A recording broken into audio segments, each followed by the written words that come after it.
nyama jutu la nyabo hala jesi nyala. Ye maola de gomna o. Alléluia. Jiro nyame la. Jiro nyame. Praise la bleke mi le. Ni ador pak balme. Il do pak balme. No vi jiro nyame jiro. Jiro nyame. Ne maola de e pe nyala fiao, e pe nyako fiao. Ne na se gom nyile. De kukuna o. Jiro me kaka. Hallelujah. Praise the Lord. If you read this in English, this is the message which we have heard from him and declare to you that God is a light and in him is no darkness at all. If we say that we have fellowship with him and walk in the darkness, we lie and do not practice the truth. But if we walk in the light as he is in the light, we have a fellowship with one another. And the blood of Jesus Christ, his son, cleanses us from all our sin.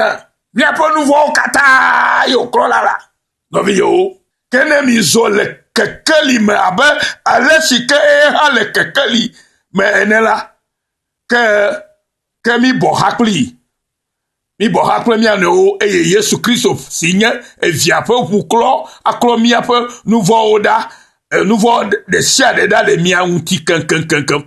Alléluia. Kefi sikaya mo glo ayale ya. O glo mi se vol mi potanya etame ejito a mi se goma yuda. Ya za eyi Yohane se ji gbo bele. Ne mi glo be nouveau me le mi anti o la. E kama mi le mi adoki o blem eye nyatef mi mele nyatef la. Mi le miarko blem eye nyatefia me le miame o. Bebe ne nyatefia le miame vori. Mi aga no nouveau me. Ne nyatefia le miame vo. Que ne nyatefia yo glo la vérité. Si la vérité est à nous.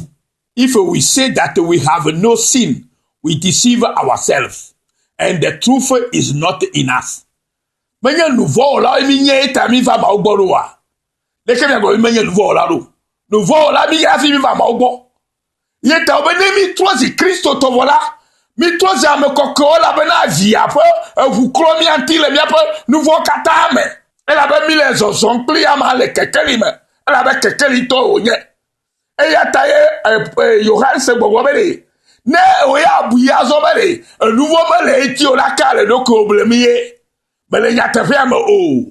Elle avait nouveau taillé mieva Christo bodo eyata na nonya tefia me na jesi do kobere e nouveau la enye menyela no Christo mo vode ala no kekeli me so vode abega les victimes glomilo yi glomo la fia o na jesi bere nouveau la enye na nye nouveau la lukala o alo la vuime vode me nye nouveau la de ala vuime ita ekupi ba say God, if we confess our sin, he is faithful and just to forgive us all our sins and to cleanse us from all unrighteousness. Et mi gbo be nouveau me mi ati ola ke mi ne nouveau ke ne mi bu mi apo nouveau me la ke enya jojo to la cho ke mi e ne gbo be e akro mi apo nouveau la ke mi anti pe majo nye yo kata le mi anti no vi ye ko me be la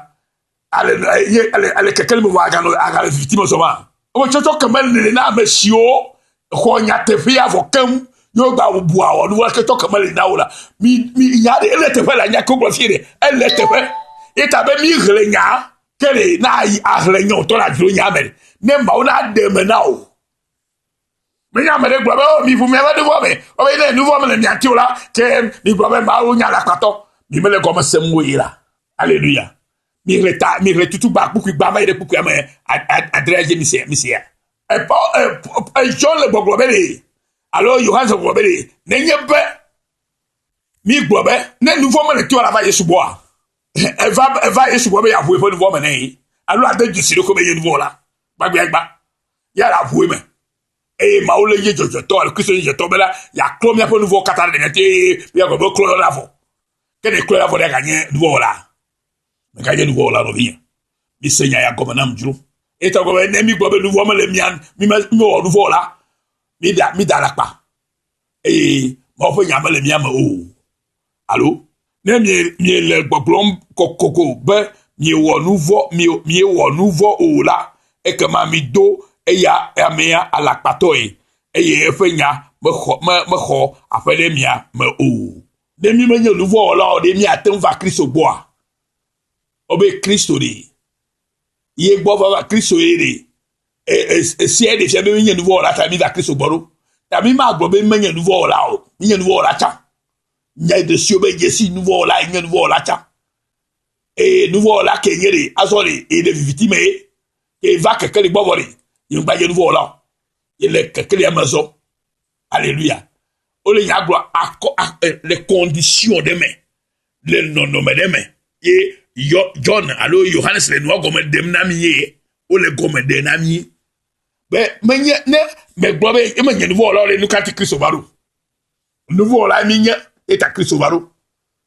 mi Bible ali e gom se serenity la no bien e ta wa tote pe kamakori na to nya won na do ko gbesi agbo e gba le funu be ne yin ni va munye ni va la gba be ma we darapa o darapa le ma o se alo darapa de do ko si e ma o pe nya mele ma o de ma o pe nya le ma o kori ma ga wo nouveau la no bien vo ado la jesi do ko amele gba be church o le bona nu kata gbo le church ya le ji abede o gbo be kekeli ye Kristo ma wo ye kekeli e ya mesikele so pli la magazo vitimo se ya gomoa se gomoa mais si nous marchons dans la lumière comme il est lui-même dans la lumière, nous sommes mutuellement en communion et le sang de Jésus son fils nous purifie de tout péché. Oh Bible oh bientôt no vi yo me de kukula mi se gomanam jola maudi echo mi apo nouveau kemi kenkem la wori owo kenye amegbetori oyo be na galo nouveau wo ngbesia na galo nouveau wo jida ola ocho kemi vo wori John le kudu jina mo bede ke o le kekeli mo zontari o de kakule mawo de kakule no no ela be esia mai mi Yesu Christ pour clomia apo nouveau katara le mientiema tane be mi val boblombe yo manye nouveau la o la te mi wonu ka ile mi ado ko blemema nyate fia ma le mi amo la be nyate fia mi khota ye mi nyabe azora nouveau la mi nyecha azomi to za mojoji o e tabi John le gomedalo Johannes le gomede na obere ta american gwa obere imo wonu vo ma va Kristo gbo ni nouveau la va Kristo gbo na ona trafia na yo ne wa to za mojoji ta yo gbobe e ta ni ye ba enye nouveau la jesi de ko be enye nouveau la ado ejeba la vuime e ma wo nye jojo to ato ko e wa kro nouveau kata di da le nti ko ma to nyore kata le nti abel ko gbele jia ne ku ya ma atokle ma dekle ma dreme allo e ta ni ye be e gbobe nouveau ma le nti la ke ele enye ala pato e enya tefia ke nye ma ofanya mele ma o ta yene nye be ma ofanya le mo la mais gagner un nouveau la que kaka la ba vous nouveau amo nous comme ça c'est la fille la novine bobo kokona de gomenami autrement de que le bobo kokona doa de gomenami etimi juro nyame de que nyale elle ça tout bébé voilà il c'est à la jure mais la défiant la parole est exacte l'écriture est telle qu'elle est si nous disons que nous n'avons pas de péché nous séduisons nous-mêmes et la vérité n'est point à nous. C'est exact. Mais c'est là que Dieu va te révéler ce qui est là-dedans.